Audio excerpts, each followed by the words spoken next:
32, 셋쯤 그때부터 약간 다르고 35 그때 되니까 좀 다르더라고. 그러다가 다른 데는 난 사실 좋다고 생각 안 하거든. 근데 엉덩이가 너무 좋은 거야. 엉덩이가 욕을 좀 굉장히 많이 먹었어. 내가 대보를 나와서 그리운 점도 있지. 대보는 시합장에 가면은 다 말을 안 해. 지금은 나이나 뭐 운동 경력에 비해서 엄청나게 큰 매스를 갖고 있더라도 결국엔 보디빌딩은 완성을 시켜야 되기 때문에 사이드 트라이셉스 딱 잡으면 삼두가 하나 더 튀어나온 듯한 모양이 있어요. 신체에 있어서 대퇴 전면을 많이 빠졌어. 과하게 표현하면 반토막이 난 것 같은 느낌. 네, 안녕하세요. IF 프로 김세현입니다. 오늘의 팟캐스트 주인공 김효중 선수 모셨습니다. 안녕하세요. 내추럴 보디빌더 김효중이라고 합니다. 반갑습니다.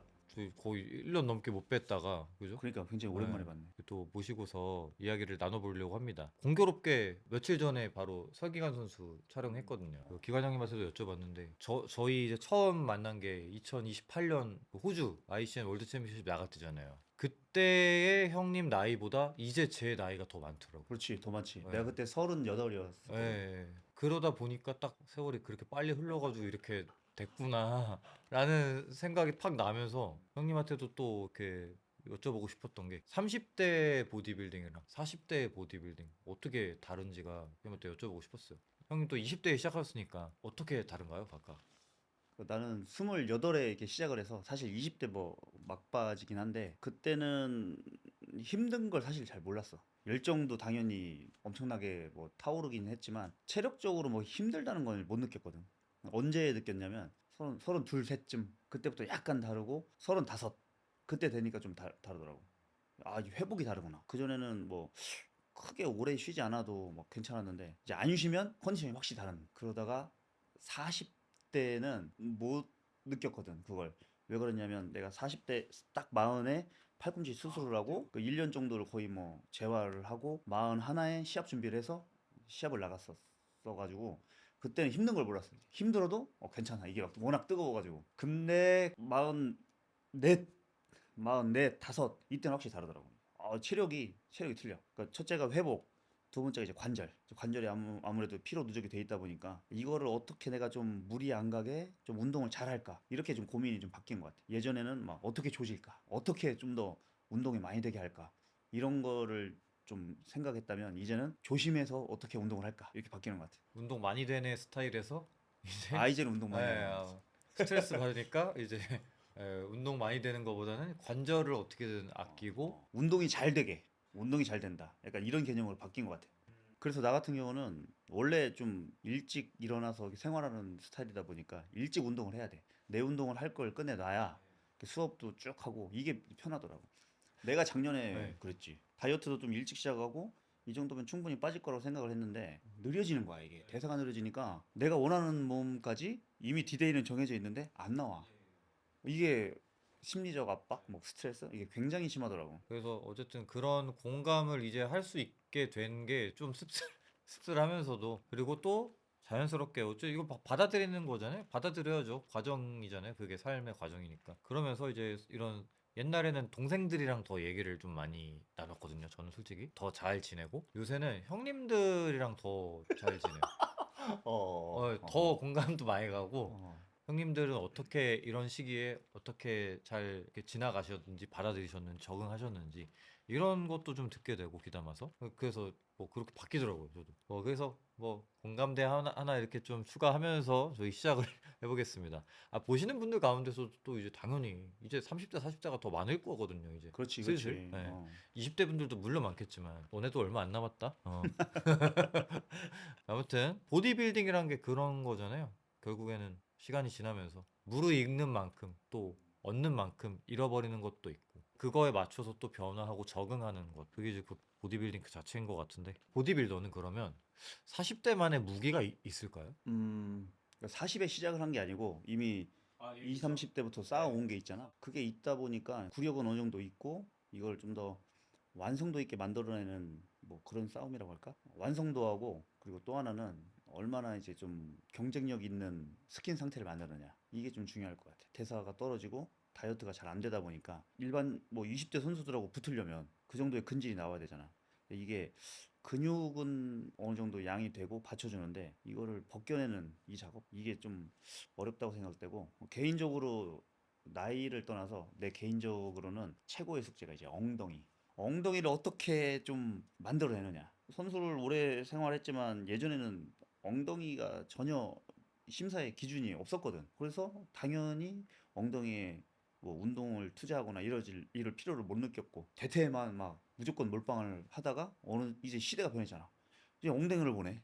근데 이제는 엉덩이가 안 나오면 이제 다이어트 기준에 이제 너무 부족한 몸 상태로 좀 확인이 되니까 엉덩이를 어떻게 하느냐 이런 압박을 받았는데 작년에 봤을 때 나는 엉덩이 사이즈도 작고 당연히 이제 강도도 안 나오고 근질이 안 나온다고 생각을 했는데 생각보다 사이즈가 그렇게 막 밀리는다는 느낌은 없었거든. 그래서 이번에는 무조건 어떻게 하든지 이제 근지를 만들어서 엉덩이를 진짜 좋은 선수들만큼은 안 될 것 같아. 이 내가 오랫동안 이것도 만들어 냈어야 되는 건데 이미 지난 건 어쩔 수 없고 크게 딸리지 않는 정도로 엄청난 단점이 되지 않을 정도로라도 만들어야겠다라고 이제 좀 생각을 하고 있지. 이거를 정확하게 설기현 선수도 똑같이 이제 그 숙제로 남아서 이게 이런 얘기 많이 나눴거든요. 이거 대보라 그래. 대보 네. 출신이라 그래. 그러니까 그게 또 공감이 됐어요. 그때 당시에 대한보디빌딩협회 기준 하에서는 사실 엉덩이나 햄스트링 같은 그 후면부의 강도나 분리도 이런 것들이 사실 크게 어필되지 못했던 시기가 있었잖아요. 그래서 대표적으로 그때도 얘기 나눴지만 이진호 선수가 유명한 그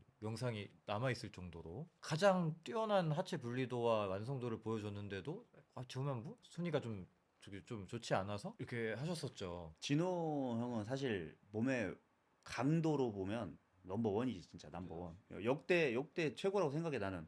사이즈 뭐 매스 데피니션 뭐 완벽해. 분리도까지 워낙 햄스트링이랑 뭐 둔근까지도 뭐 최고 좋았지. 근데 유일하게 자연미가 조금 강도나 이런 거에 비해서 조금 약하다라는 이미지가 있다 보니까 상대적으로 심사에서 조금 손해를 보지 않았을까.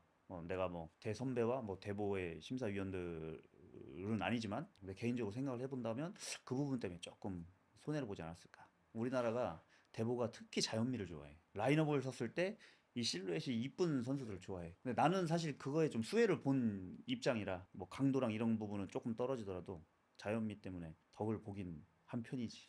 근데 사실 되짚어 보면 보디빌딩의 본고장이라고 할 수 있는 미국에서도 옛날에 그 하체 후면부 엉덩이를 포함해서 그렇게 그 안 비중이 봤어. 낮지는 않았거든요. 루니 콜먼도 그 부분에 있어서 가장 높은 평가를 받는 선수기 때문에 어떻게 보면 뭐 고트라고 이제 뭐 평가도 받는 거고. 근데 우리나라는 왜 유독 더 그랬을까요? 그것도 이제 그 유행인 건데 로니부터 시작된 거야 사실. 로니 전만 해도 도리안도 그렇고 이렇게 엉덩이가 가린 채로 포즈를 이렇게 잡았지 그리고 둥근을 강하게 수축을 하지 않았어. 이제 포즈 자체가 이렇게 일자로 11자로 이렇게 빼서 그냥 포지션만 아, 잡아놓고 맞습니다. 상체만 이렇게 힘을 줬지. 그러니까 로니가 그걸 바꾼 거야 확. 그래요. 도리안 네이츠는 이렇게 발 정렬이 이쁘게 일자로 돼 있고 이쁘게만 해놓고 로니 콜먼부터 뭔가 다리를 좀 쫙 다리를 벌리고 팔자로 벌린 듯이 이렇게 포징이 좀 엑스 테이퍼 느낌으로 바뀌었네요. 거기서 좀 더 생각해보니까. 웅장해지고 뭔가 아, 피지컬도 좋은데 강도까지 좋고 메스 뭐 완벽했지 사실. 그런 몸으로 바뀌면서 심사의 약간 흐름이 좀 바뀌고 우리나라는 그 하위 단체니까 이게 점점 이제 변환이 좀 늦어진 게 조금 아닐까. 이제 늦게 들어온. 그렇게 그러다 보니까 선수들도 그거를 염두에 두고 훈련을 이제 막 바뀌어야 되니까 그게 자리 잡기까지 시간이 많이 걸린 거네요, 결국에. 아. 그래도 지금 선수들은 막 둥근이나 이런 그럼요. 부분가 굉장히 좋잖아. 지금은 뭐 대보 선수들조차도 어, 후면부가 되게 훌륭한 선수들이 맞아. 많아졌더라고요. 근데 그 유행의 차이 같아. 그러면 뭐 좀 어려운 질문일 수도 있는데 그럼 앞으로는 어떻게 바뀔 거라고 예상을 혹시 하시나요? 둥근이 정말 중요한 포인트이긴 한데 둥근으로만 평가가 되는 듯한 느낌? 뭐 내 개인적으로는 그래. 다른 뭐 백더블 바이셉스인데 그 전체적인 균형 중에 이제 둥근까지 포함이 돼야 되는데 다른 데는 사실 좀 너무 약한데 오히려 둥근만 부각된다고? 그게 최고의 몸일까? 그런 생각은 들어서 전체적으로 다시 돌아가지 않을까?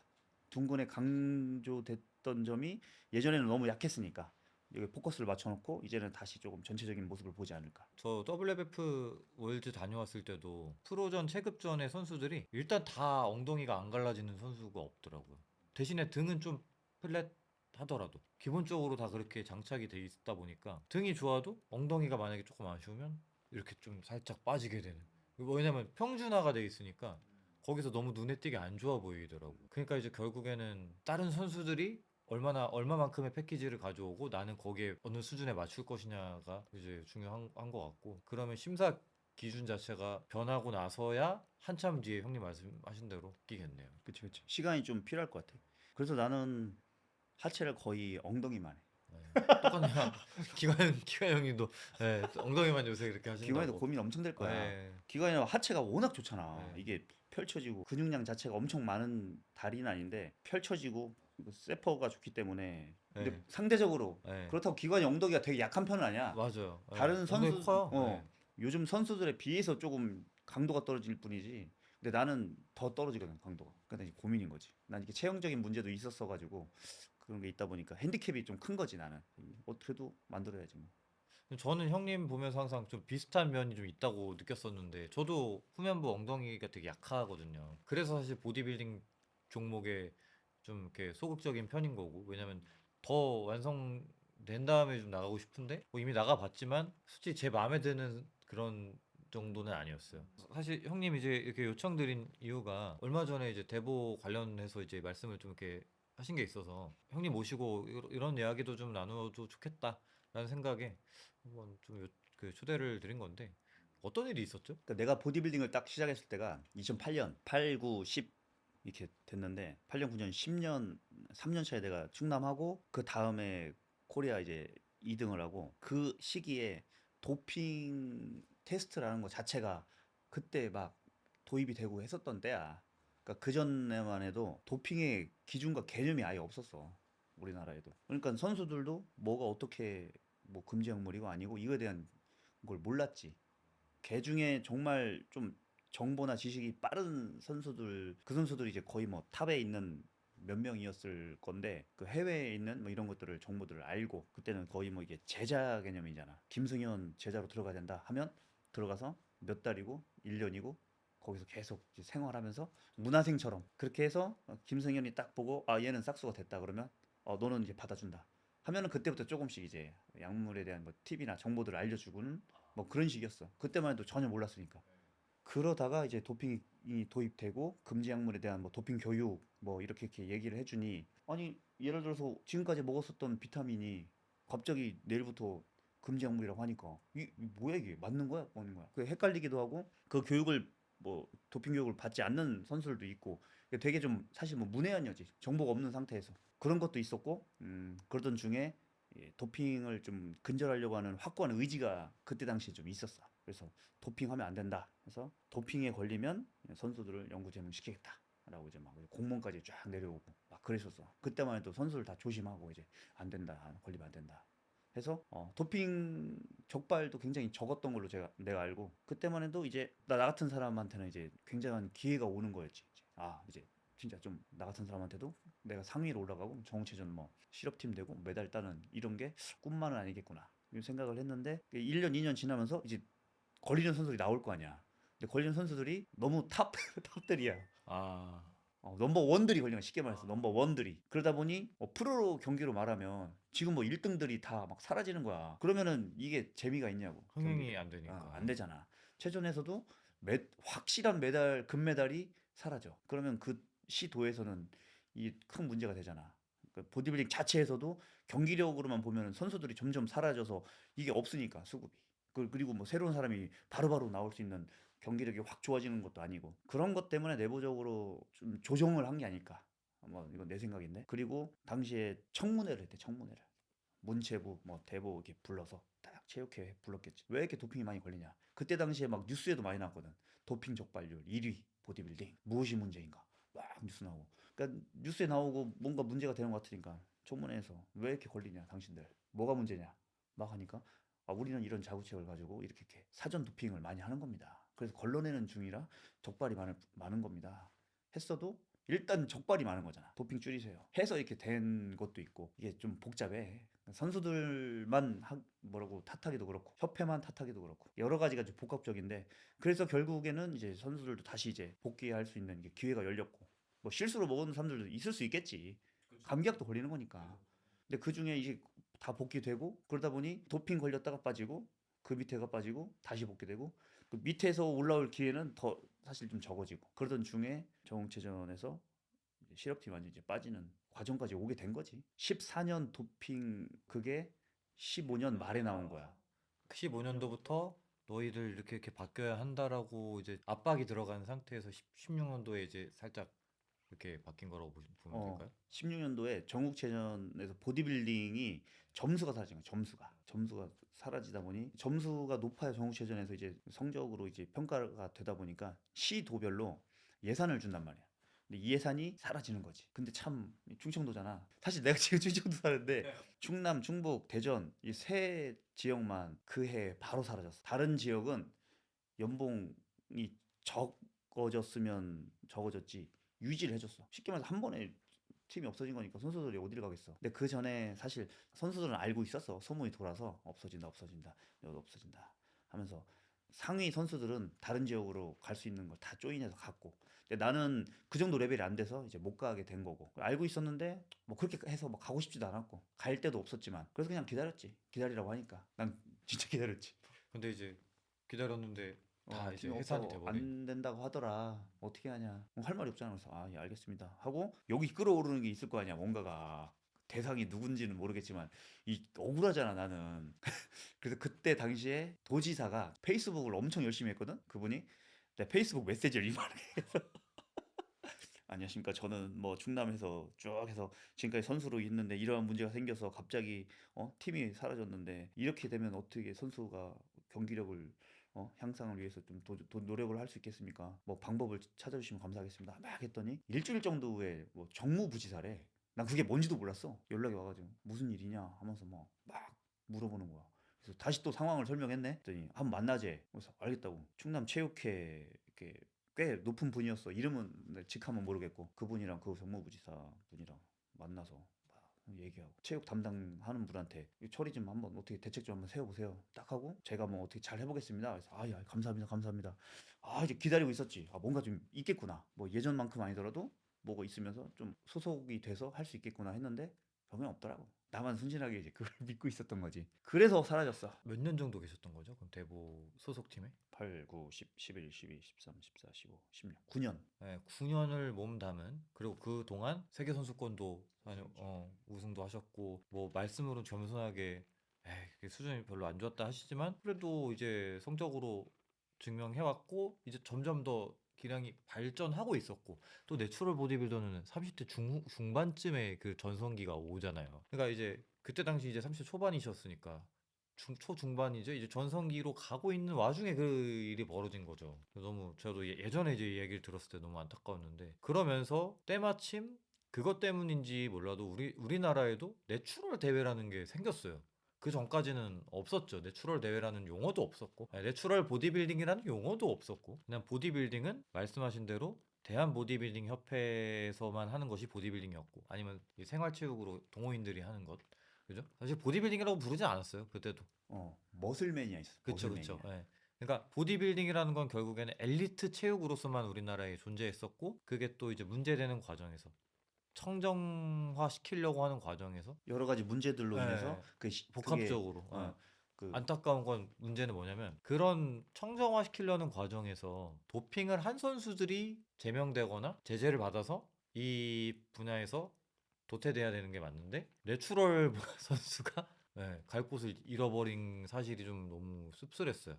그런 게 있었는데 그때 당시에는 나도 막 분노가 있었지. 사실 분노가 있었지. 분노가 많았지. 약물 쓰는 사람에 대한, 왜 내가 직접적으로 이제 피해를 받았으니까 굉장히 싫어했고 싫고, 내가 뭘 잘했다는 게 아니고 나는 그냥 그 규칙대로 그냥 했을 뿐인데 내가 이렇게 피해를 받는다는 거에 대해 굉장히 좀 분노가 많았었는데, 좀 어느 정도 이제 꽤 10년이 넘게 지났잖아. 시간이 지나고 나서 보니까 내가 그렇게 쭉 걸어왔던 게 뭐 잘했다. 그 사람들도 뭐 그 사람들 나름대로 열심히 살았겠지. 이게 바뀌는 것 같아. 말씀하신 대로 그냥 아무것도 모르고 그냥 그때 당시에는 보디빌딩이 그렇게 하는 거라고 다들 생각했고, 더 노골적으로 표현하면 약물을 쓰면서 하는 게 보디빌딩이라고 생각하고, 지금도 그렇게 생각하고 정론이라고 하는 분들도 많아요. 그렇기 때문에 그 반박을 할 수 없는 게, 어쨌든 내추럴 보디빌딩이 약간 하위 문화잖아요. 저희가 또 경기력으로만 사실 비교하면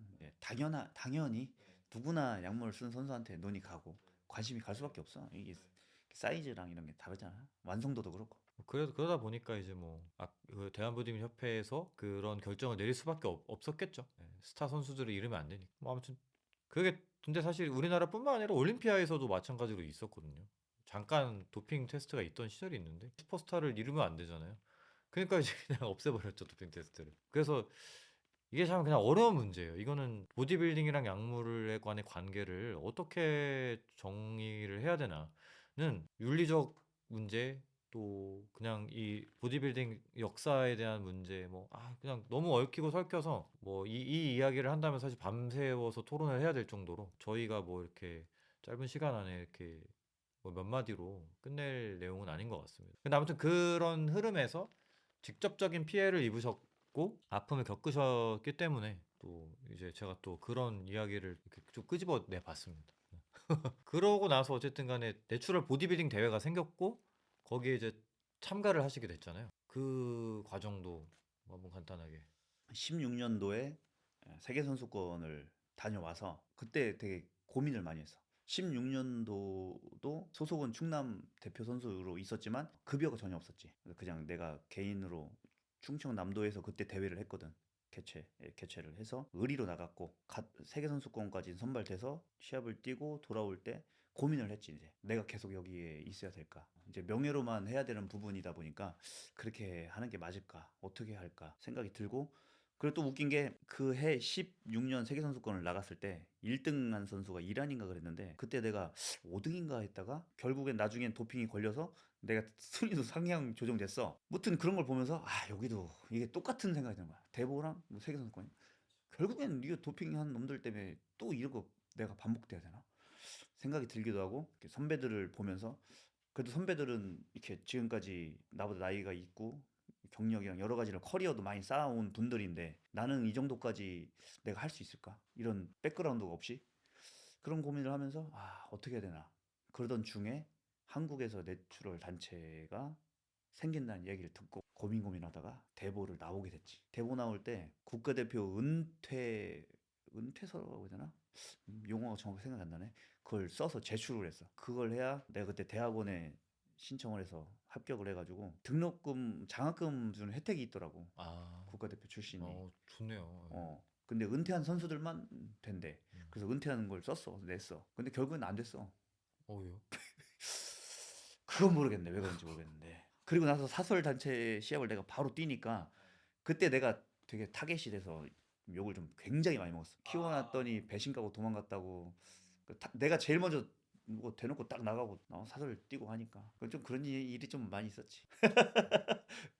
이건 그렇게 처음 들어서 저도. 그렇게 해서 사설로 이제 나와서 내추럴 단체로 시합을 쭉 나가기 시작을 했지. 그래서 이제 그게 어쨌든 간에 계기가 돼서 저와 또 이제 2018년도에 이제 처음으로 제 만나게 되고 저도 형님 처음 뵙고 와 이렇게 세상에 내추럴 중에 몸 좋은 사람이 이렇게 많았구나. 그리고 때마침 그때 청주에 그 박병필 관장님이라고 계셨어요. 아시죠? 네. 알지 알지. 나오신 거예요. 근데 저는 그때까지 그분이 내추럴인지 몰랐어요. 미스터 충북에서 오버를 하셨을 때 제가 그분 처음 뵌 건데 너무 좋아서 제가 그때 당시에 제가 살면서 실제로 본 몸 중에 제일 좋았고 제일 멋있었거든요. 박병필 관장님입니다. 근데 그분이 나온 거예요. 그래서 와 저분이 여길 나오다니 내추럴이셨구나. 이러면서 충격을 받았던 기억이 나요. 아니나 다를까 당연히 우승하셨고 그리고 그 해 6월인가? 그때 또 푸켓에서 열린 시합도 우승했잖아요. 근데 그게 또 이제 그분도 안타까운 사연이 그게 이제 다른 데서 찔른 거예요. 대보 선수인데 여기 사설 대회 나갔다 해가지고 징계 받으시고. 그러고 저희가 이제 결국에는 저희 어쨌든 같이 이제 나갔는데 그때 이제 형님을 뵙고 와 하체 가슴이 막 이런 사람이 내추럴이구나. 이게 충격이었는데 왜냐면 제가 그때까지는 저도 되게 열심히 오래 했던 사람이니까 하체를 아무리 열심히 해도 나는 저렇게 이렇게 펼쳐지지 않는데 저거 어떻게 만드는 거지? 저거 약 아니야? 이렇게 어린 마음에 생각을 했었던 것 같아요. 근데 실제로 이제 내추럴인 게 보이는 사람들이 이걸 맞는 걸 보니까 이제 아니구나 할 수 있구나.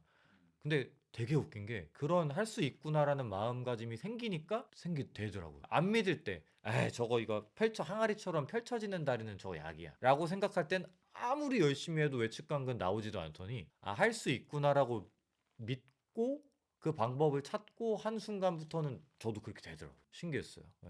근데 아무튼 그런 계기를 마련해 주신 분인데 또 그때 이제 또 충격인 건 이렇게 좋은 사람이 또 3등을 한 거예요. 월드 챔피언십에서. 그 얘기도 2등 죄송합니다. 예. 18년도? 예, 18년도 맞아요. 18년도니까. 19년도도 저희가 같이 나가가지고 헷갈렸습니다. 그래서 그때 또 충격이었던 거죠. 1등은 대체 어떤 사람일까? 근데 그때 뭐 근데 같이 나갔던 이야기도 좀 가볍게.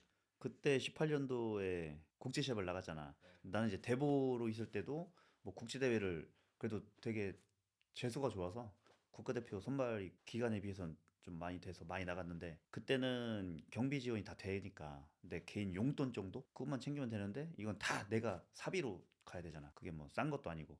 그래서 어떤 생각이 드냐? 무조건 가면 그 약간 즐겁게 여행처럼 가야겠다.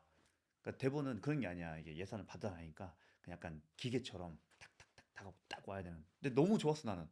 호주 가서 너무 재밌고 날씨도 좋고 경치도 좋고 딱 하나 약간 아쉬운 게 성적이 1등을 못했는데 그때 당시에 뭐 대학원을 다니면서 나는 내 나름대로 정말 열심히 생활하고 준비하면서 시합을 나갔는데 1등한 선수가 이탈리아 선수였어. 근데 그 선수가 뭐 내가 지금 그때 몸을 보고 뭐 생각을 했었고 지금도 마찬가지지만 내가 몸에서 졌다고 생각이 안 들고 둔근이 좋았어. 둔근이 컸어. 나는 이제 둔근을 그렇게 열심히 노력도 안 했었던 부분도 있었고 전체적으로 그냥 무난한 몸.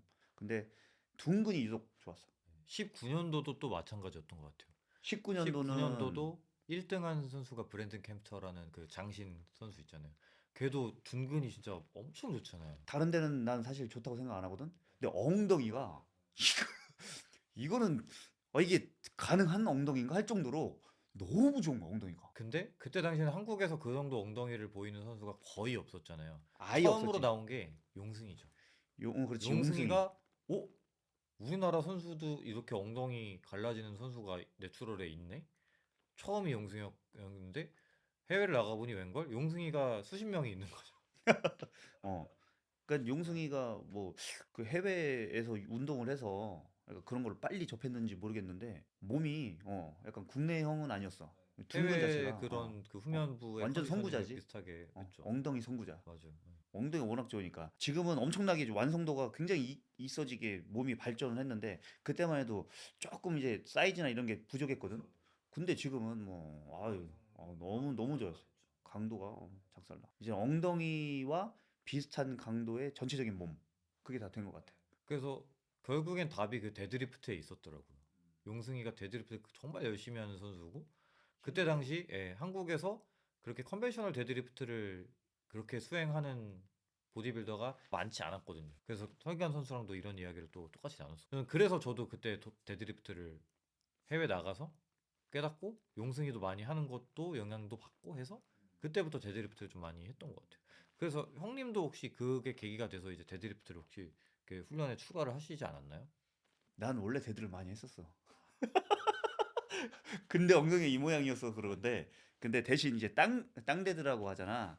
바닥에서부터 끌어올리는 데드가 아니고 렉에서 끌어올려서 바닥을 찍고 하는 식으로 이제 데드를 했었지. 이제 그 차이는 있고 데드를 열심히 했는데 나는 이제 체형적으로 약간 좀 차이가 있어. 일반적인 사람의 체형이 아니라 햄스트링이 엄청나게 커지더라고 나는. 둥근이 커져야 되는데 지금도 데드리프트를 많이 하면 햄스트링이 엄청나게 올라와. 그래서 나는 오히려 힙스러스트를 또 많이 하면 허리가 좀 아프고 약간 어려운 케이스야 나는. 그래서 그 일반적인 보편적인 운동 루틴으로는 좀 만들 수 없는. 그래서 고민을 하면서 지금 하고 있는데 이게 결과가 좋을지는 한번 무대에 올라가 봐야 알지 않을까. 근데 나쁘지 않을 것 같다는 생각? 저는 뭐 믿습니다. 또 이야기 나온 김에 이제 참 사실 엄청 여러 서사가 있지만 그냥 저희 너무 길어지니까 작년 이야기만 딱 한번 해볼까 해요. 작년에 이제 열심히 준비하셔서 제가 이제 실제로 못 뵌 게 너무 아쉽지만 영상이랑 사진으로 봤을 때는 제가 느끼기에는 가장 제가 형님을 알아왔던 시간 가운데서는 가장 완성된 몸이었어요. 근데 역설적으로 성적은 너무 아쉬웠어요. 저보다 당연히 형님 본인이 더 훨씬 아쉽겠지만 한번 그 얘기를 살짝 끄집어 오겠습니다. 작년 시합을 준비하면서 내 컨셉이 뭐였냐면 이제 보디빌딩이잖아. 나는 보디빌딩만 나가고 내 체형이 클래식 피지크에는 별로 어울리지 않는다고 생각하거든. 내가 허리가 좀 두껍고 다리가 발달됐기 때문에 오히려 상체가 커야 되는데 안 맞아. 난 보디빌딩이 맞다 생각을 해서 볼륨과 강도를 좀 더 초점을 맞춰서 시합을 준비해 보자. 라고 해서 했는데 다른 선배들이나 뭐 주변에서 많이 얘기한 게 뭐 몸은 되게 좋았는데 아쉬운 게 하체가 조금 덜 빠졌다. 그 부분을 지적을 해주고 그 하체 덜 빠진 게 결국에는 엉덩이겠지. 어, 이 부분을 무조건 내가 잡아야겠다라는 생각을 했고 성적에 있어서는 BOB를 먼저 뛰고 그다음에 몬짐 리저널 뭐 푸컬까지 뛰었는데 BOB는 나는 원래 성격이 무대에서 딱 선수들 이렇게 들어갈 때 딱 보면은 다 좋아 보여. 그래서 아, 왜 이렇게 좋지? 근데 1등한 그 선수가 하체가 이 덩어리가 이만한 거야. 김주현 선수. 어, 네. 이만한 거야. 그래서 아니 저렇게 몸이 저렇게 크다고? 네. 이게 걷는데 이게 덩글덩글 덩글덩글 움직이는 거야.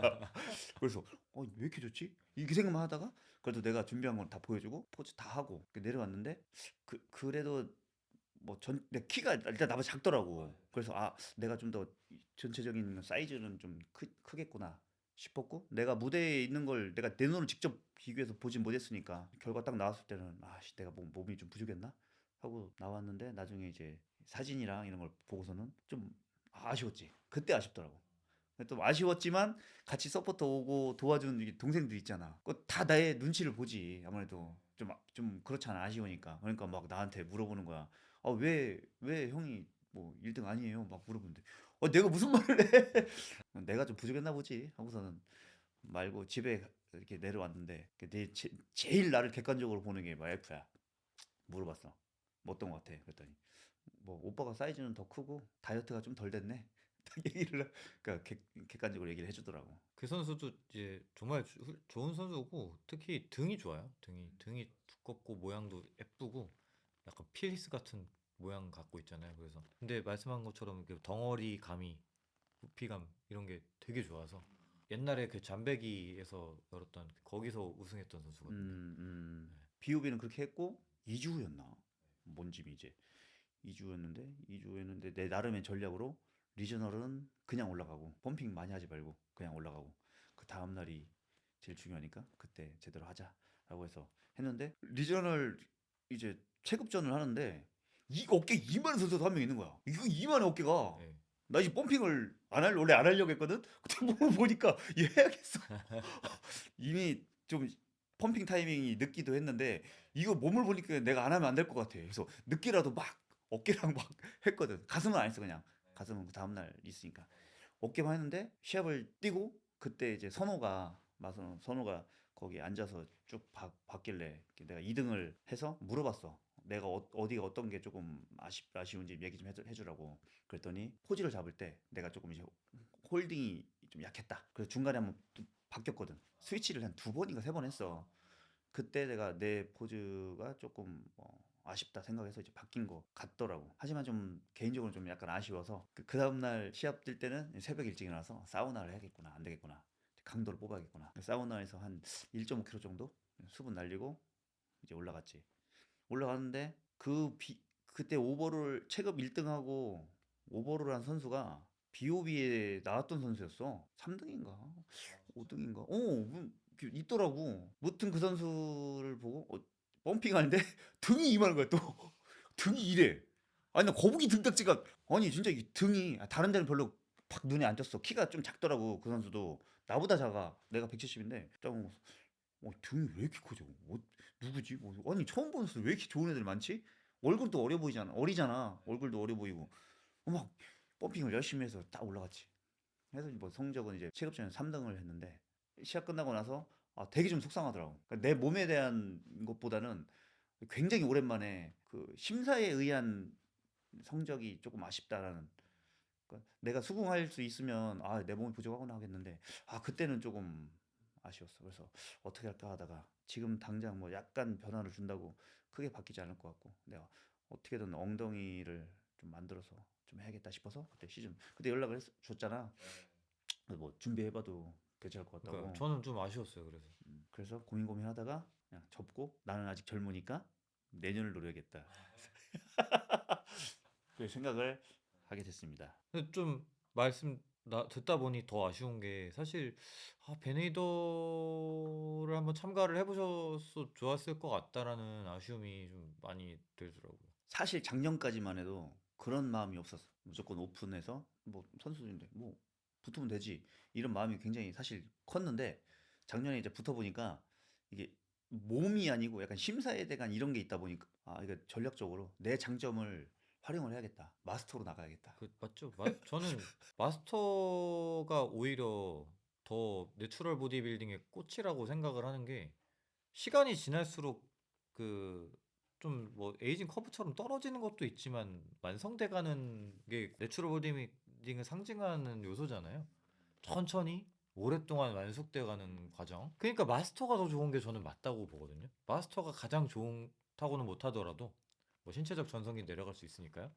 근데 가장 어떻게 보면 내추럴 보디빌더의 꽃이라고 부를 만한 건 전 마스터라고 봐요. 그래서 형님께도 그런 의미에서 추천을 드렸던 거고, 뭐 프로카드 따든 못 따든 간에 참가해서 그 해외 애들의 그 마스터 애들의 수준이나 아니면 오픈도 당연히 동시에 가능하니까 오픈도 또 참여하셔가지고 또 국내에서만 이제 시합을 나가는 것보다는 많이 하셨으니까 해외에서 또 좋은 성과를 거두셨었으니까 거기에 맞춰서 좀 이렇게 한번 해보셨으면 어떨까라는 생각에 또 전화를 드렸었죠. 그래서 그게 좀 아쉬웠습니다. 예, 미국에서 형님 생각이 좀 났어요. 음. 근데 난 그렇게 생각해. 예전에는 조급했거든. 그 나이라는 게 있잖아. 내가 운동을 늦게 또 시작을 했고, 늦게 시작을 하다 보니 빨리 좋아지고 싶고, 근데 시간이라는 게 필요하니까, 이제는 약간 나이도 있고, 여러 가지 그 여유가 좀 생긴 것 같아. 아, 이제 내가 스스로 컨트롤하고 조절하면서 해야겠다라는 생각이 들었고, 플러스 35, 플러스 40이잖아. 플러스 40 중에도 나이가 좀 있잖아, 내가 이제. 그런 약간 기대를 하는 거지. 그 선수들은 어느 정도 레벨일까? 마흔 네. 넘어서 해서 선수들은. 네, 되게 좋습니다. 참고로. 그래? 예, 그래? 예. 설렁설렁 하면 안 되겠네. 작년 기준에서는 마스터에서 프로쇼 우승한 선수가 오픈 프로도 우승했습니다. 피지크. 클래식 피지크는 제가 기억이 잘 안 나는데 마스터는 조금 떨어지긴 했던 것 같은데 보통 이제 마스터 수준이 저희가 생각하는 취미로 좀 오랫동안 하다가 시합 나가는 느낌이 아니라 진짜 완숙된 선수들이 나오는 느낌이 좀 있었어요. 그래서 저도 솔직히 말씀드리면 저도 마스터는 할만해 라는 생각으로 다가 큰일 날 뻔한 거죠. 근데 또 정말 천만다행히 이제 오픈에서도 좋은 성적이 나와서 좀 위안이 된 거죠. 근데 형님도 충분히 뭐 가능하다고 보고 그리고 아까 40대의 보디빌딩 또 이야기를 나눴는데 저는 여쭤보고 싶었던 게 40대에서도 계속 꾸준히 발전하는 걸 느끼나요가 또 저의 또 질문이었거든요. 그런가요? 대퇴 전면은 많이 빠졌어. 약간 과하게 표현하면 반토막이 난 것 같은 느낌. 이렇게 무릎 옆으로 이렇게 내배측이 딱 있어야 되는데 여기가 굉장히 많이 빠진 거야.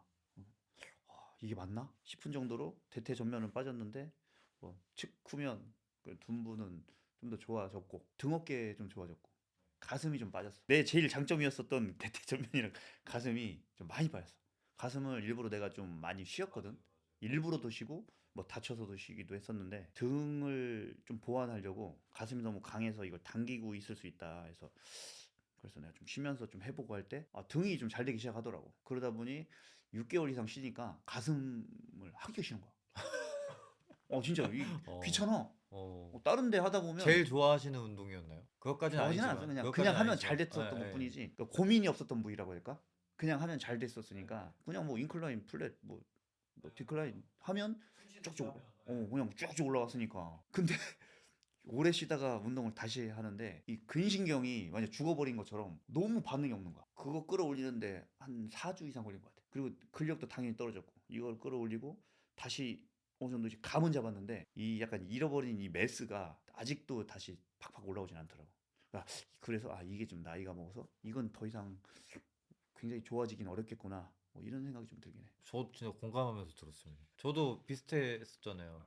그래서 등을 보완하기 위해서 특히 승모근 보완하려고 가슴을 많이 저도 줄이고 삼두도 많이 줄이고 막 그렇게 해가지고 정말 열심히 이렇게 해보니까 진짜 강점이라고 부르기가 이제는 어렵고 너무 평범한 거예요. 그래서 이게 맞나 싶더라고요. 등 좋아졌지만 사실 저는 등과 가슴 옛날에 그 운동 잘 된 그 느낌 중에 뭘 택하라 그러면서 사실 가슴 택. 빡 이거 그러니까 거울로 항상 보이잖아요. 예. 그 운동하고 났을 때 그 미친 듯한 펌핑감과 이거 내가 봐도 징그럽다 싶을 정도로 막 올라오는 그 느낌 때문에 제가 운동을 좋아했던 건데 그 느낌이 요새 옛날만큼은 안 나니까 좀 아쉽다. 약간 이런 생각이 들더라고요. 하체도 이 마찬가지고. 면적은 그대로잖아. 이 네. 두께가 좀 네. 얇아져서 그렇지 이게. 네. 그리고 어쩔 수 없이 등이 좀 좋아지면 좀 이렇게 넓어지잖아요. 그러니까 넓어지니까 가슴이 좀 펼쳐지면서 두께가 이게 조금 더 납작해지는 느낌이 나더라고요. 옛날에 제가 이렇게 탁 만지면 이렇게 이렇게 느껴지는 게 있었어요. 근데 요새는 왜 이렇게 납작한 것 같지? 라는 생각이 운동한 다음 날에 살짝 들더라고요. 왜냐면 또 이게 약간 빠지니까 운동 다음 날에. 그래도 펌핑하면 그래도 조금 괜찮아지고. 그래서 운동 스타일도 그래서 자연스럽게 바뀌더라고요. 저는 좀 펌핑감을 많이 주는 스타일로 바꿨어요. 형님은 또 옛날 스타일 그대로인가요? 나는 펌핑 위주로 한 지가 굉장히 좀 오래됐지. 중량이 어느 정도 오르다가 딱 멈췄을 때부터 약간 자극 위주로만 그렇게 한 지는 사실 굉장히 오래됐긴 했는데 무게가 안 오르더라고. 아프고 어깨가 아프기 시작하더라고. 중량을 자꾸 치려고 하니까. 그래서 130 정도까지 가고 그 이후로는 안 가고 110 맥시멈 120 한지도 뭐 좀 됐고 그냥 100kg 정도로 다루고 뭐 좀 낮춰서 80 정도. 그리고 플랫을 잘 안 해. 요즘엔 아예 인클라인 위주로. 상부가 많이 빠지니까 인클라인 위주로만 많이 좀 하는 스타일. 그러면 가슴이 또 훌륭하신 그 보디빌더 가운데 한 분이시기 때문에 가슴이 고민이신 분들한테 한 가지 팁을 줄 수 있다면 뭐가 있을까요? 가슴 여러 번 얘기했었는데 가슴은 대부분 이제 밀기라는 개념에 이제 들어가 있잖아요. 가슴이. 그러니까 이제 민다고 생각을 하더라고. 그러면 이제 주관절이 팔꿈치가 되는 거야. 근데 밀면 팔꿈치가 많이 쓰이고 삼두가 개입이 많이 되고 가슴이 덜 쓰이는데 나는 그래서 운동감이 아예 없는 사람들한테는 푸시업을 하라고 그래. 푸시업 자세 딱 보면 이 사람이 가슴 운동 잘하겠구나 못하겠구나 딱 보여. 견갑이 막 날아다니는 사람도 있어. 견갑이 막 적극적으로 움직이는 사람들. 그러니까 가슴보다 견갑이 더 움직여. 아니면 팔꿈치, 아니면 어깨. 이게 보이니까 아예 근력이 없는 사람들은 인클라인처럼 그런 데에서 가볍게 해서 가슴 자극을 느끼고 기본적인 근력이 있으면 푸시업을 할 때 견갑을 고정하고 가슴에 자극을 느끼면서 해봐라. 그것부터 한번 느껴봐라. 그걸 못하는데 벤치를 잘할 수는 없어. 푸시업을 못하는 사람이 벤치를 잘한다? 그거는 그 중량을 많이 높여서 중량에 의한 이 자극을 주려고 한 거지. 근데 무한하게 자극을 줄 수 없거든. 중량을 계속 높일 수 없잖아. 근데 관절에 이제 무리가 분명히 간다라고 생각을 해. 나는. 그래서 안전하게 운동을 하면서 근육에 자극을 많이 주는 게 가장 중요하다라고. 그게 오랫동안 운동할 수 있는 비결이지 않을까. 그 푸시업을 많이 하라. 저랑은 또 약간 의견이 좀 갈리는 것 같습니다. 저는 가슴 운동의 핵심이 저는 팔이라고 생각하거든요. 팔을 펴는 힘이 세야 가슴을 잘 쓴다고 생각하는 편이라 요새 막 그 밈으로 돌아다니는 것 중에 운동하는데 여기 이렇게 케이블 머신 같은 거 고정해가지고 팔꿈치 여기 꽂고 이렇게 막 하는 영상이 있어요. 보신 적 있을 거예요. 막 과학 트레이닝 이러면서 막 그런 애들이 있는데 그게 말 그대로 조롱이 대상이거든요, 지금. 팔꿈치 안 써가지고 이렇게 하는 것보다 저는 팔꿈치를 강하게 써주면서 말씀하신 대로 견갑이 안정돼야 돼요. 견갑이 막 춤을 추지 않고 딱 고정된 상태에서 팔을 자연스럽게 강하게 앞으로 뻗을 때 저는 가슴이 가장 잘 쓰인다고 생각합니다. 왜냐면 가슴이 결국엔 팔에 달려 있으니. 근데 이제 팔꿈치에 부하가 걸리는 경우는 이제 기계적인 세팅을 잘못한 거죠. 그립을 좀 좁게 잡았는데 내리지 않고 뭐 위에서 든다든가. 그 세팅 값이 좋다면 저는 팔을 얼마나 잘 쓰냐가 결국에는 가슴을 발달시키는데 키포인트가 된다고 저는 생각을 하는 편인데 근데 이게 언어적인 표현인 거지 결국엔 본질은 저는 똑같다고 봐요. 아마 형님이 생각하시는 거랑 저랑 제가 생각하는 게 똑같을 거예요. 근데 이 언어적인 표현이 조금 다를 뿐일 겁니다. 내가 삼두가 좋긴 해. 네. 근데 삼두 진짜 좋으세요. 삼두에서도 그 대보 선수들 특유의 삼두 모양이 있거든요. 사이드 트라이셉스 딱 잡으면 삼두가 하나 더 튀어나온 듯한 모양이 있어요. 오랫동안 대보에 못 담으신 분들 중에 그 쉐입이 안 나오시는 분이 없어요. 기관 형님, 그리고 얼마 전에 또 홍주영 음, 쌤도 주행이면 좋지. 운총장이랑 운동하시면서 이렇게 트라이셉스 딱 잡았는데 여기 삼두가 또 제가 말씀드린 그 모양이 있더라고요. 그래서 그러면 그 아마 대보 스타일 때문이 아닐까. 그렇지. 운동 예, 스타일이겠지. 예. 그 형님 생각하시기에 그 장두에 그 하나 더 달린 듯한 그런 그 모양을 내려면 발달을 내려면 어떻게 해야 될까요? 나 같은 경우는 케이블을 굉장히 많이 이용해서 삼두 운동을 하거든. 거의 지금은 케이블만 해. 예전에는 뭐 덤벨도 하고 이지바는 뭐 라이징 이지바 익스텐션 뭐 여러 가지 뭐 클로즈 그립 벤치프레스 다 막 했었는데 내가 관절이 좀 약한지 팔꿈치에 부담이 가더라고. 손목 팔꿈치 이런데. 근데 케이블은 부담이 없어. 그냥 그대로 근육에 자극이 정확하게 잘 가서 케이블을 많이 하는데 이 스트레이트 바 이걸 많이 했어. 그리고 이걸 할 때 제일 키포인트는 견갑을 고정을 잘해야 돼. 나는 이게 뭐 회원들이나 뭐 나 운동할 때도 그렇지만 상체에서 제일 중요한 게 견갑이라고 생각하기 때문에 견갑 고정을 내가 얼마나 잘하고 컨트롤 하느냐에 따라서 그 부위에 자극을 잘 줄 수 있다라고 생각을 해서 견갑을 움직이지 않고 그대로 내리면은 자극을 정확하게 느껴지. 그렇게 해서 대부분 그 이런 동작들을 선배들도 예전에 많이 하지 않았을까. 뭐 이지바 익스텐션이나 이런 건 많이 해서. 그리고 포즈를 할 때 또 잘 잡으면 보여. 광배에다 대서 이제 밀착시켜서 붙이면 이제 동그랗게 나오니까. 포징 노하우도 어느 정도 영향이 있겠네요. 포즈가 사실 포즈가 크지. 그리고 더블 바이셉스 했을 때 장도가 좋아야 밑에 라운드가 지니까. 그러니까 요즘엔 다시 팔 운동을 열심히 하는 것 같긴 한데 한 7, 8년 전인가? 5년 전인가? 뭐 팔 운동을 할 필요 없다. 뭐 당기는 운동, 미는 운동. 그거 할 때 이제 팔 자연이 되니까 하지 마라. 뭐. 어, 어떤 유튜버인지 모르겠는데 예. 예. 사람들이 그걸 보면서 팔 운동을 안 했다고 하더라고. 팔 운동 왜 안 했냐? 몸 다 좋은데 팔이 유독 얇은 거야. 왜 팔이 이렇게 얇아요? 운동하지 말라고 하던데 안 해도 다 쓰인다고? 누가 그러는데 도대체 누가? 유튜브에서 유튜브 다 보면 안 형님 된다고. 근데 말 끊어서 죄송합니다. 형 기억나세요? 저한테 형님이 야 승현아 너 삼두 하지 마라 이런 기억나지? 네, 기억나지? 기억나시죠? 그 뒤로 진짜 안 했는데 제 후회 중입니다. 그때는 너무 컸어요, 그죠? 네, 어깨가 좋은데 네, 어깨가 안 좋아 보였어. 네, 특히 어깨 후면이 삼두가 이렇게 해서 올라가니까. 그때 피지크 선수라기보다는 네. 보디빌더. 보디빌더 같았죠. 네, 그랬었지. 맞아요. 그래서 전 진짜 저는 또 시키는 대로 피드백을 좀 많이 받는 편이니까 특히나 형님이 얘기하시는 거니까 오 알겠습니다 하고 바로 빼버렸죠. 또 때마침 심사위원 피드백도 삼두가 좀 과하다였었어요. 전문가들이 다 그렇게 얘기를 하니까 그러면 나 이거 과한 게 맞다. 현장에서 보시는 분들 얘기니까 3년 넘게 진짜 삼두 진짜 안 했죠. 많이 안 했네. 촬영할 때 가끔 하거나 개인 훈련할 때 삼두 진짜 안 했어요. 어. 후회돼요. 그래서 너무 네.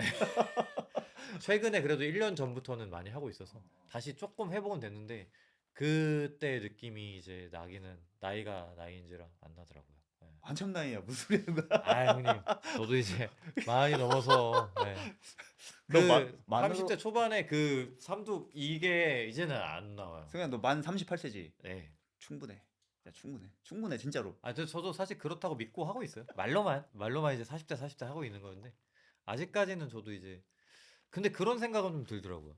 옛날에는 이번 시즌 뭐 내가 1등 해야지. 해야지.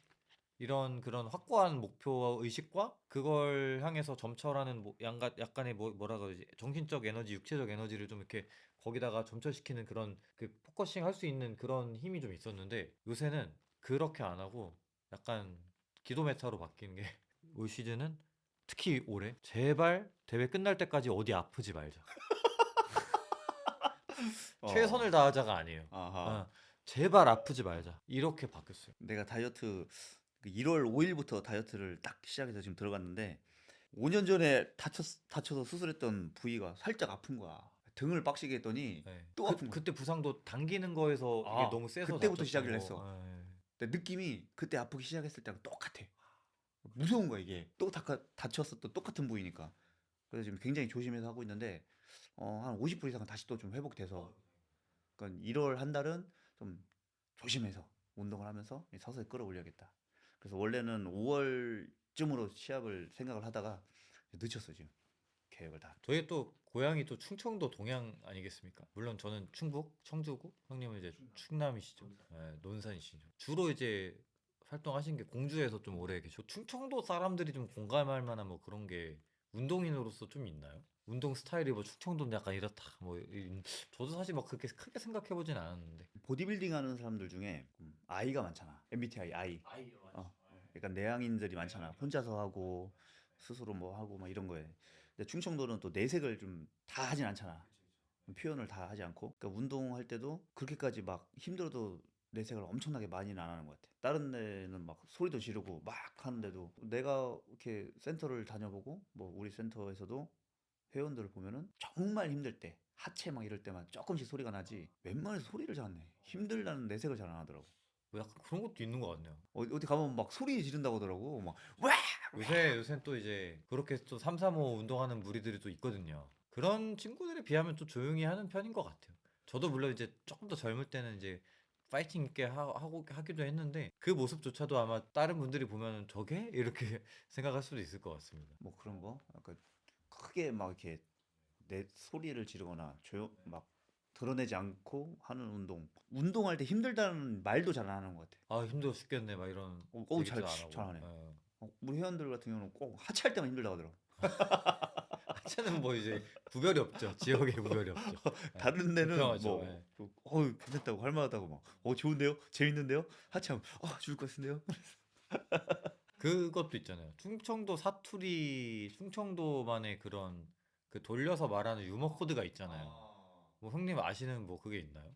운동하다가 또는 뭐 레슨 하다가 뭐 이런 말이 나왔다 막 이런 에피소드나. 회원이 얘기해 준 건데, 옷을 좋아한대. 옷 입고, 이쁘게 옷 입고 이런 걸 좋아해서, 그 신발을 맞춰 신어야 되잖아. 그 그쵸? 신발을 여러 개를 한 열 몇 켤레를 집에 이게 뒀는데 아버지가 그걸 보시더니 지네요?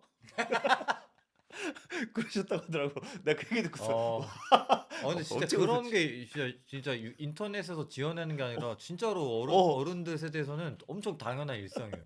내가 예, 그 얘기 듣고서 예, 진짜 그렇게 얘기하구나. 예. 어쩌고 웃었지. 형님은 혹시 어떠세요? 돌려 말씀하시는 편인가요? 나보고 이게 와이프가 네. 충청도 답답하다고. 아 형수님은 다른 곳 지방 부산 부산 부산 사람. 경상도 여자 부산 여자 충청도 남자네요. 근데 네. 이게 주변에 보면 네. 부산 여자랑 충청도 남자랑 되게 많아. 궁합이 좋은가 보네요. 오, 괜찮은 것 같아. 나는 이게 표현하는 식으로 많이 바뀌고 부산은 약간 충청도를 이해하는 쪽으로 바뀌고. 그러니까 뭐 어떤 게 있냐면 뭐 내가 예를 들어서 뭐 치팅을 한번 해야 돼. 뭐 먹고 싶어? 그러면은 항상 그러거든. 뭐 오빠 먹고 싶은 거 먹어. 가만히 있다가 저기 동태탕 맛있다고 하던데. 뭐 그냥 슥슥 얘기를 해. 그쵸. 그러면은 네. 부산 사람은 못 알아들어. 그쵸. 부산 스타일은 동태탕 먹자고 해야 먹고 싶은가 보다라 그러지 동태탕 맛있다던 데는 먹고 싶다는 얘기가 아닌 거죠. 근데 나도 동태탕 먹으러 가자까진 아니고 맛있다고 하던데 그럼 거기서 먹으러 갈래? 그러면 가볼까? 뭐 그건 맞는 것 같아요. 충청도 스타일이긴 해. 맞아요. 이게 왔다 갔다 해야 되는데 아, 그럼 어떻게 하자고 그러길래 먹으러 갈까? 뭐 이런 그런 거? 부분에서 경상도 분들이 답답해 하시는 경우도 본 것 많이 같아요. 맞아, 답답하다더라고. 맞아. 네. 저번에 내가 센터를 이게 정리하고 옮기면서 건조기를 알아봤는데 인터넷에 군대에서 사용했던 거를 2년 사용하고 뭐 계약 해지가 돼서 20만 원에 판다는 거야. 꿀이잖아. 나도 하나 사고 집에 하나 해드릴까? 근데 전기가 230이 들어가야 된대. 그래서 그게 되나 싶어서 전화로 이렇게 시골은 또 안 되는 경우가 있으니까. 예. 여쭤봤거든. 예. 이 230이라는데 건조기 그거 가능하대요? 물어봤더니 아버지가 괜찮다고 된다 하셔가지고 그러면은 건조기 이거 20만 원짜리 나왔으니까 이거 지금 예약을 걸어놓고 몇 달 후에 받을 수 있다고 하니까 그렇게 할게요. 그랬는데 그 사람이 사기였는지 연락이 안 돼. 그 이후로 내가 계약금을 넣진 않았어. 그러나서 지났는데 이렇게 옮기고 어쨌든 건조기가 사라진 거잖아. 내가 말도 안 하고. 그 어머니가 우리 집에는 그 헬스장에 있던 건조기를 이제 집으로 가져가고 뭐 이렇게 했어. 건조기 잘 되냐? 그래서 예. 잘 돼요. 예. 나 모르고 있다가 나중에 일주일인가 이주일 예. 있다가 빨래가 잘 안 말러. 그래서 아, 예. 건조기 건조기 건조기. 사달라는 거지. 예. 그래서 사주면 좋은데 힘들잖아. 그래서 아니라고 예. 괜찮다고. 하고서 이제 맞아. 사드렸지. 거기서 그럼 괜찮아? 그럼 알았어 안 사줄게 하면 이제 문제가 되죠. 그죠? 두세 번 거절하시기 때문에 또 바로 사준다고 해야 돼요. 예. 뭐 그런 거. 아, 충청도 이제 그런 게 있지. 예. 근데 그거가 또 사람에 따라서 너무 답답하고 불편해하시는 분들도 요새는 좀 계신 것 같더라고요. 그치, 그치. 그러니까 충청도만의 공감대가 있어야 저희는 충청도 출신이니까 그거에 대해서 그냥 뭐 웃으면서 이야기를 할 수 있는 건데 막 같이 뭐 일하셨던 분들이나 막 아니면 분들 가끔 답답해 하시는 분들이 있는 것 같더라고요. 그럼 네, 답답하지. 이해를 네, 못하는 네, 사람들은 맞아요. 보면 근데 답답하지. 어른들 세대에서 좀 흔했고 20대에는 그런 거 없을 것 같은데 그런 친구들. 약간 느려. 그래도 회원들 지금 지도하고 어, 계시니까 어. 그런가요? 느린 거는 확실한가요? 일단 말이 느려. 그거는 내성적이어서 그런 거 아닐까요? 전체가 다 내성적이니까. 20대 때부터 이제 40대 중반에 이르기까지 20년 넘은 세월 동안 또 운동 보디빌딩 해오시면서 여러 세대를 이제 밑에 후배들을 봤고 또 선배도 봐오셨을 거예요. 이 선배 세대들의 보디빌딩은 어땠고 형님이 보셨을 때 저까지도 비슷한 세대인 것 같으면 조금 밑에 그리고 이제 완전 이제 공룡 연자 더 밑에 세대 보시면 또 어떤 느낌이신가요? 선배 세대들은 극기지 극기. 끝까지 한다. 막 안 될 때까지 한다. 약간 그런 마인드. 그때 시대가 또 그랬잖아. 환경 자체도 약간 그렇지. 그런 게 있다 보니까 풍족하지 못하고 약간 뭐 경제가 성장하던 시기였다 보니까 네, 환경을 막 극복하기 위한 수단으로 이제 그렇지. 정신적인 에너지를 많이 강조했죠. 네. 그런 게 확실히 있는 것 같고 약간 사실 낀 세대야, 낀 세대. 애매하게 껴있는 세대야. 신세대도 아니고 그 지금 어린 뭐 이런 세대도 아니고 선배들의 약간 영향과 환경과 분위기에 영향을 받고 살짝 눌려 있는 그래서 약간 뭔가 이제 꽃을 피려고 할 때 어린 아이들이 너무 확 치고 올라와서 이거 아, 뭐야 이거 뭐 네, 약간 맞아요. 눈치를 봐야 네. 되는 약간 이런 네, 저는 세대? 거기서 조금 윗세대라 아마 8, 9년생, 90년생 친구들이 많이 공감할 것 같아요. 좀 그런 게 있는 것 같고 좀 어린 세대들은 뭐 지금 뭐 분위기 전체 운동하는 사람들뿐만 아니고 그러니까 밝고 뭔가 쾌활하고 막 활달하고 뭐 거리낌 없고 내가 하고 싶으면 해. 뭐 자신감 넘치고. 어. 네. 그러니까 그런 모습이 좀 많이 보이는 것 같아. 그리고 자기를 드러내고 막 이렇게 호소하는 거에 있어서 굉장히 자연스러워. 네, 네, 잘하고 자연스럽고. 네. 나는 고민을 많이 해야 되거든. 학습에 의한 게 있다 보니까 남들이 날 어떻게 생각할까? 안 좋게 생각하면 어떡할까? 이게 너무 많은 것들을 고민하다 보니까 조심스럽고 이게 눈치를 좀 보는 내 세대. 뭐 윗세대는 더 그랬겠지만 가운데에서는 뭔가를 좀 해보려고 하는데 밑에 애들이 이미 치고 올라와서 뭐 나도 해야 되는데 이 뭐지? 뭐 약간 네, 이런? 눈치 보는 세대죠. 네. 그러니까 형님과 저희 세대에 걸쳐서 약간 튀는 행동을 좀 하면 안 된다라는 그런 무언의 사회적인 압박을 많이 받은 세대잖아요. 아, 너희는 그냥 튀지 말고 어디 가서 무난하게 놀고 가라. 무난하게 가고 남들 하는 거 다 하고 남들 안 하는 거 하지 마. 약간 이렇게 좀 교육받고 자라온 세대다 보니까 뭐 운동도 약간 그랬던 것 같아요. 어떻게 보면은 정해진 거 없는데 사실 뭔가 교본처럼 보디빌딩 또는 웨이트 트레이닝은 그냥 이렇게 하는 거야라는 거를 그대로 어떻게 보면은 답습을 좀 그대로 한 느낌이고 사회적으로도 마찬가지 보디빌딩뿐만 아니라 요새 친구들은 좀 더 자유분방하고 정보나 또는 그런 거에 있어서도 더 스스로 능동적으로 찾고 또 굉장히 많이 이렇게 열려 있다 보니까 뭐 그렇게 잘하는 세대가 아닐까 생각이 좀 들더라고요. 형님 덕에 이제 인사이트가 생긴 것 같아요. 막연하게 생각했던 게 형님이 딱 얘기하시니까 탁 떠올랐어요. 음. 들으시는 분들도 좀 아마 공감이 좀 되실 수도 있을 것 같습니다. 네. 저희가 또 주 구독층이 30대 초반이 많아요. 20대 후반이랑. 그래서 아마 보시는 분들 딱 공감을 하셨을 것 같아요. 근데 또 그 공룡 유전자들 보면은 그 세대가 그렇다고 하기에는 유독 더 기량이 훌륭한 친구들이 많아졌잖아요. 예. 이게 우리나라뿐만 아니거든요. 전 음. 세계적으로 또 다 음. 그렇더라고요. 해외에서도 뭐 네티 월낫 얘가 내추럴이냐 아니냐에 대한 논란은 뭐 옛날부터도 해외에서 오히려 더 그 원조격으로 더 많았으니까요. 근데 요새도 마찬가지로 되게 많고 얼마 전에 후세인 뭐 이런 채널을 봤는데 그 친구도 경력이 3년인데 몸이 너무 좋아가지고 막 되게 의심받고 막 이렇더라고요. 댓글이 다 아니다. 조롱하는 댓글이에요. 근데 아. 그 친구는 뭐 개의치는 않는 것 같더라고요. 오히려 그걸 좀 컨텐츠로 이용하기도 하고. 그거 보니까 비단 우리나라뿐만 아니라 이제 전 세계적으로 나이가 어리고 경력이 짧은데도 불구하고 보디빌더로서는 기량이 되게 훌륭한 친구들이 되게 많이 많아졌는데 혹시 뭐 그런 원인이 혹시 뭐라고 생각하시나요? 뭐 나를 기준으로 할게. 내가 운동할 때만 해도 아주 극소수만 운동을 했어. 소수의 사람들만. 특히 웨이트 트레이닝. 보디빌딩은 더 적었지. 거의 뭐 약간 사람들이 그렇게 얘기 많이 하던데 컴플렉스가 있는 사람들이 하는 게 이제 웨이트 트레이닝, 뭐 보디빌딩. 왜냐면 기본적으로 골격이 좋거나 뭐 체육 유전자가 있는 사람들은 그렇게까지 열심히 할 필요가 없으니까 뭐 해서도 뭐가 이걸로 뭔가를 성적이나 아니면 선수로 아니면 이걸로 해나갈 수 있는 게 없으니까 그렇게까지 하지 않았거든. 그리고 체육 자체가 생활체육의 개념이 없었고 예전엔. 근데 운동하는 인구가 폭발적으로 늘었고 이 신체가 많이 변한 것 같아. 골격 자체가 큰 사람들이 많이 늘어나고 예전엔 큰 사람이 적었고 근데 요즘에는 근골격 자체가 좀 크게 타고난 사람들도 좀 많고 내가 학교 다닐 때만 해도 평균 키가 뭐 174라고 했는데 요즘 뭐 178인가 뭐라고 하던데 아닌가? 무튼 이렇게 좀 큰 애들이 좀 있는 것 같아. 그게 좀 영향이 있는 것 같은데 내추럴로 운동하는 사람들은 그런 생각을 마음속에 0.1%라도 다 갖고 있겠지만 너무 좋은 사람을 보면 의심 가죠. 어? 당연하죠. 어? 뭐 이렇게 생각하잖아. 근데 내가 운동을 이렇게 지도하고 이렇게 실제로 이렇게 본 사람들 중에 운동 경력이 얼마 안 됐어도 이 골격과 이 근육량 자체가 많은 사람들이 있어. 분명히 있었어. 경력이 2년이라는데 팔 뭐 기본 근육량이 엄청나게 많아. 얘는 열심히 하면 좋겠는데 하는데 그렇게 안 하더라고.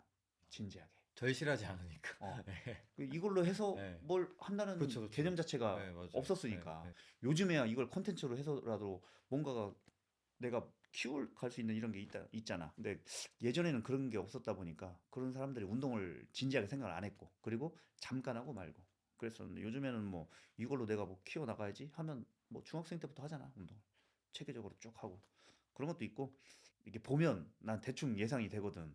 이 사람이 타고난 이거에 조금씩 이제 갖춰가고 있구나라는 거랑 약간 뻥튀기 같다라는 게 나는 이제 100%알 수는 없지만 한 99% 이상은 난 알 수 있다고 생각하는데 언젠간 뭐 본인이 지금은 나이나 뭐 운동 경력에 비해서 엄청나게 큰 매스를 갖고 있더라도 결국엔 보디빌딩은 완성을 시켜야 되기 때문에 그걸 지속적으로 꾸준히 가져가면 그 사람이 본인이 그 내추럴을 증명하는 거고 만약에 증명해내지 못하면 그 사람은 이제 어느 순간 잠깐 뭐 도움을 받았던 거라고 본인 스스로 증명하는 거밖에 안 된다 이 생각을 해. 이게 전 세계적으로 이제 그 많다고 했었잖아요. 그러면 저는 이제 결국에는 전 세계를 강타한 현상이 코로나밖에 없고 또 딱 그 이후의 세대다 보니까 그때쯤에 운동에 대한 관심과 성장기에 예, 이런 거를 통해서 예를 들면 19년도, 20년도부터 19년, 20년도, 20년도부터 운동을 해서 지금 이제 4, 5년, 6년을 운동을 했다면 사실 충분히 몸 되게 좋을 수 있잖아요. 어린 시절이니까. 그래서 그렇게 설명한다면 납득이 충분히 되는 것 같아요. 근데 똑같이 저희도 5년, 10년을 이제 해왔었고 그 나이에 저도 나름 그때 당시에 공룡 유전자인데 그거랑 너무 큰 차이가 난 이유는 음, 뭘까라는 생각은 좀 음, 의문 속에 있어요. 네. 약간 포괄적으로 말하면 운동과 영양 차이 같아. 운동을 예전엔 할 게 사실 별로 없었잖아. 나 학교 다닐 때 운동 좀 하는 애들 철봉, 턱걸이 뭐 그 정도 이렇게 학교에서 하고 헬스장을 다니는 애들이 굉장히 소수였어 그때만 해도. 근데 그런 예전에도 타고난 그런 사람들이 있었을 텐데 그 사람들이 만약에 지금 같은 환경과 정보에서 운동을 했으면 지금 애들보다 뭐 뒤처진다고라는 생각을 안 하거든. 나 학교 다닐 때 키가 180 좀 넘는 친구였는데 턱걸이를 이렇게 정자세로 15개를 하더라고. 근데 옷을 벗었을 때 얼굴이 승현이 너보다 더 살이 없었어. 아우, 고등학교 때. 네. 아직 어린 나이잖아. 네. 근데 벗었는데 몸이 싹 잡혀 있었어. 어, 깜짝 놀랐어. 옷 입고 있을 때는 키가 크니까 표시가 안 나서 몰랐는데 벗으니까 걔가 운동을 되게 열심히 했었던 애였어. 근데 그 애가 좀 더 체계적으로 했었다면 뭐 지금까지 만약 했었다면 훨씬 더 좋은 선수로 뭐 이름을 날리지 않았을까라고 할 정도로 예전에도 많았는데 그런 운동에 대한 뭐 다양성이 없었고 그 영양적인 측면도 예전에는 운동하면서 누가 단백질을 챙겨 먹었다는 생각을 했어. 없었어. 그냥 아무거나 다 먹고. 단백질이 없었죠. 맞아. 단백질이 없었죠. 맞아. 보충제는 좀 구하기가 어렵거나 아니면 국산 좀 솔직히 품질이 그렇게 좋지 않은데 비싸기만 한 그런 보충제 뭐 게이너 뭐 이런 거좀 그런 보충제는 뭐 차치하고 네. 영양 뭐 식품도 사실 아, 별로 없었으니까 닭가슴살은 뭐 생각도 못 하고요. 그죠? 뭐 김치찌개 삼겹살 먹고 그냥 예. 운동하고 막 그랬으니까 근데 그랬어도 탄탄하고 좋은 사람들도 사실 맞습니다. 맞습니다. 많았거든. 맞습니다. 근데 그런 요소들 생각하면 성실하게 운동을 꾸준히 잘하고 잘 먹고 뭐 다양하게 운동하면 어느 정도는 충분히 좋을 수 있다. 근데 좀 너무 많긴 하다. 그러니까 뭐 여러 요소도 있겠지만 당연히 예전 세대보다 지금 세대가 특이점에 와 있다. 보디빌딩 특이점에 와 있다고 저는 생각해요. 저희 세대 때 아까 말씀드린 것처럼 환경적인 그런 풍족하지 못한 점과 이런 것도 있고 플러스 이론이라는 게 결국에는 실기가 먼저가 된 다음에 그거를 설명하는 과정에서 정립이 되는 거잖아요. 근데 저희는 저희까지는 아니고 그 좀 더 윗세대는 이제 실기가 우선이었을 수밖에 없는 이론이라는 게 없으니까 근데 그걸 바탕으로 이제 이론이 만들어지고 저희는 그 만들어진 약간 부실한 이론들을 바탕으로 허점이 많은 이론을 바탕으로 운동을 좀 이렇게 겉핥기까지 아니지만 해왔던 세대인데 지금은 그 누적된 경험과 이론들, 과학들이 다 이제 융합이 돼서 비로소 거의 완벽하게 보디빌딩을 시작한 첫 세대잖아요. 혜택을 많이 보는 거지. 네. 그러다 보니까 아무래도 저희 세대 때보다 몸이 훨씬 더 좋을 수밖에 없다. 근데 결국엔 내추럴 보디빌딩은 제가 생각하는 게 아니라 과학적으로 어떤 속도로 가든 결국에 만나는 지점, 수렴되는 지점은 똑같다고 봅니다. 그렇잖아요. 저희도 지금 좋은 혜택을 누리면서 하고 있고 아무리 젊든 나이가 많든 간에 어렸을 때 시작한 저희 같은 나이가 좀 있는 사람들이랑 어릴 때부터 빠르게 좋아진 사람들이랑 속도만 다를 뿐 결국에는 한 지점에서 만나게 돼 있거든요. 내추럴은 그 지점을 넘을 수 없으니까. 요즘 젊은 친구들의 그런 장점들이 굉장히 많은데 뭐 환경적으로나 사회적으로 나는 내가 운동을 늦게 시작했을 때 제일 아쉬운 게 너무 늦게 내가 늦게 시작했다 이런 생각이 엄청 처음에 많았어. 너무 아쉬운 거야. 처음에 할 때는 몰랐지. 근데 시합에 나가고 뭐 이렇게 선수들 뭐 임원들이 내 몸을 평가할 때 너는 이제 뭐 좋은 제목이다 막 할 때 아, 나 좀만 일찍 할 걸. 내가 왜 이렇게 늦게 했을까? 이런 생각이 너무 컸었단 말이야. 근데 내 자신을 객관적으로 가만히 이렇게 되돌아볼 때 내가 만약에 고등학생이나 20대 초반에 운동을 했으면 내가 이 운동을 진지하게 생각을 했을까? 그런 걸 되돌아보면 안 했을 것 같아. 조금 좋아졌다고 우쭐했을지도 모르겠다라는 생각을 해서 아, 나한테 지금 주어진 상황이 지금 이 최고다. 그래서 열심히 지금 성실히 하자. 지나간 건 어쩔 수 없으니 그런 생각을 해서 지금까지 해왔는데 역설적으로 지금 어린 친구들도 지금 단기간에 엄청나게 지금 좋아서 막 스포트라이트나 뭐나 막 뭐 지금 몸이나 이런 게 좋을 수는 있는데 나이에 비해서 굉장히 빠를 수 있지만 방금 전에 그 얘기한 것처럼 한계는 분명히 정해져 있거든. 이때까지 내가 얼마나 몸을 잘 완성시켜 나가느냐는 시간이 필요한 거야. 그게 이제 보디빌딩의 어떻게 보면 좀 매력이라고 할 수 있는 내추럴 보디빌딩의 매력인데 이 선수들이 꾸준히 잘 해나가서 그걸 증명해낸다면 거의 뭐 굉장히 탑 클래스로 올라가지 않을까. 대보 출신 선수들이 이제 좀 형님도 그렇고 서기현 선수도 마찬가지고 IFB 프로 리그로 좀 많이 넘어오고 있습니다. 약물 쓰시는 분들 포함해서도 더 많고 엘리트 체육으로서 이제 존재하는 그 보디빌딩과 민간 영역에서 엔터테인먼트로 존재하는 보디빌딩 영역 이렇게 구분이 돼 있다고 할 때 어쨌든 저희는 엔터테인먼트의 영역으로 지금 오신 거잖아요. 예, 그런 분께 IFB 프로카드란 어떤 의미를 갖는지. IFBB 프로 카드가 활발하게 이렇게 발급이 된 게 10년이 아직 안 됐잖아.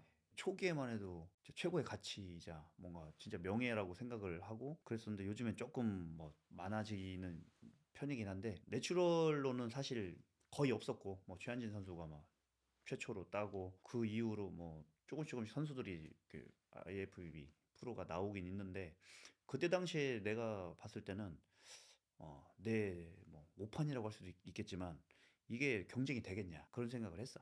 내추럴로 프로를 따도 결국에 경쟁은 일반 프로 오픈에서 이제 붙어야 되는데 이게 사이즈도 안 되고 뭣도 안 되고 이게 무슨 의미가 있나 해서 사실 생각도 안 하고 도전도 하지 않았었는데 이게 좀 점점 이제 변해서 내추럴 프로 경기가 따로 열리니까 그리고 이게 좀 더 활성화될 것 같은 분위기 그걸 보면서 이제는 뭐 이게 좀 커지겠구나 싶긴 한데 그 사실 모르겠어. 근데 나는 아까도 잠깐 얘기했지만 누가 봐도 좀 더 큰 선수한테 눈이 가게 되어 있거든.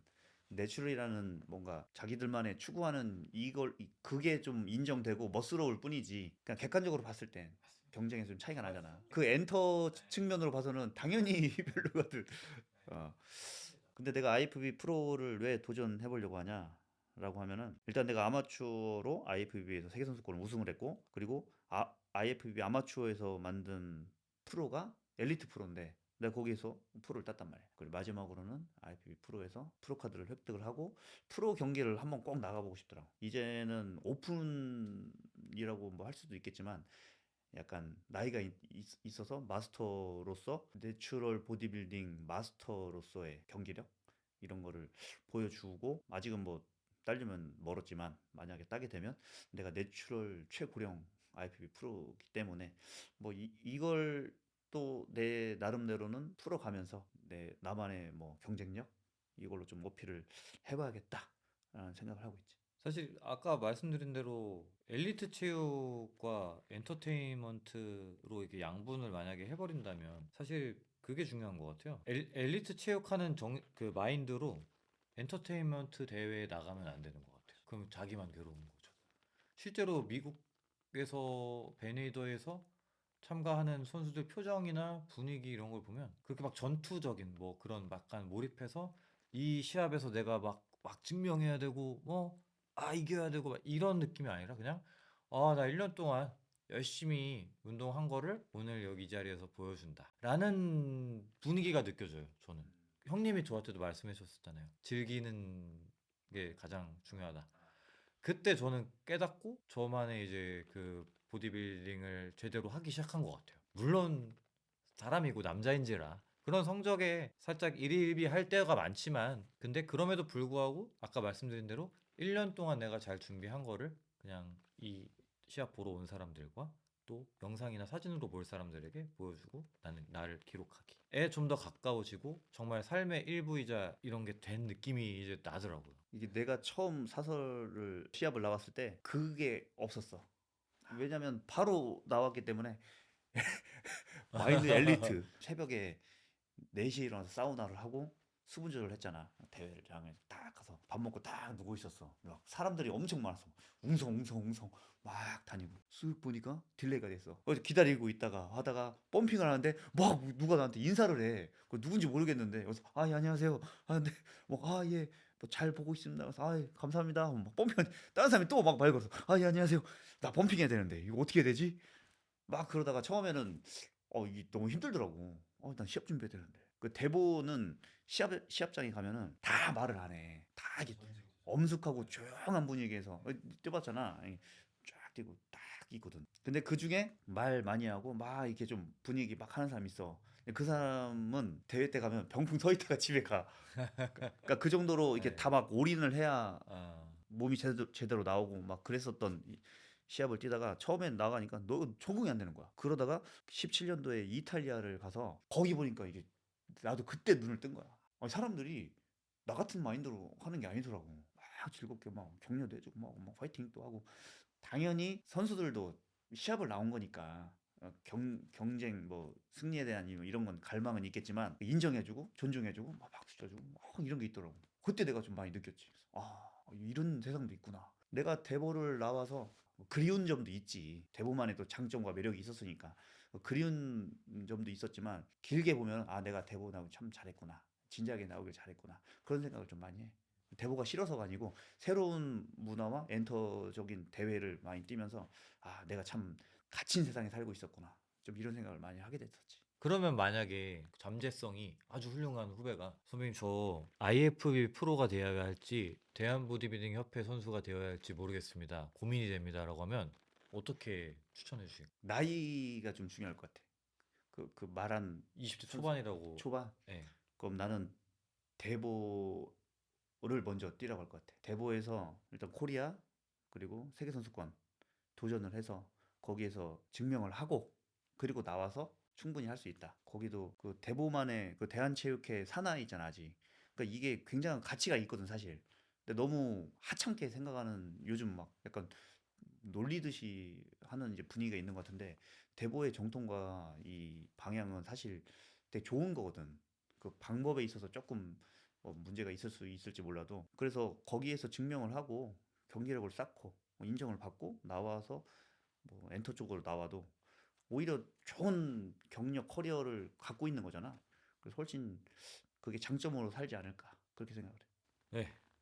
지금까지 이제 이렇게 여러 가지 옛날 얘기도 좀 하고 뭐 많이 나눠봤는데요. 또 오랫동안 알고 지낸 형님이기도 하고 그러니까 뭐 여기 나오는 분들이 다 공통적인 건데 저에게 많이 영감과 영향을 많이 주는 분들입니다. 그래서 귀중한 그 손님 모시고 이야기를 오랫동안 나눠봤습니다.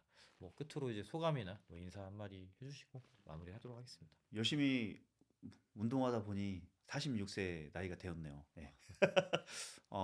영포티가 좀 그렇다고 하던데 자기는 뭐 나이가 많다고 생각을 하지 않는다고 하던데 다 그래요. 진짜 그래요. 어, 60대도 그렇고 50대도 그렇고. 저도 마찬가지예요.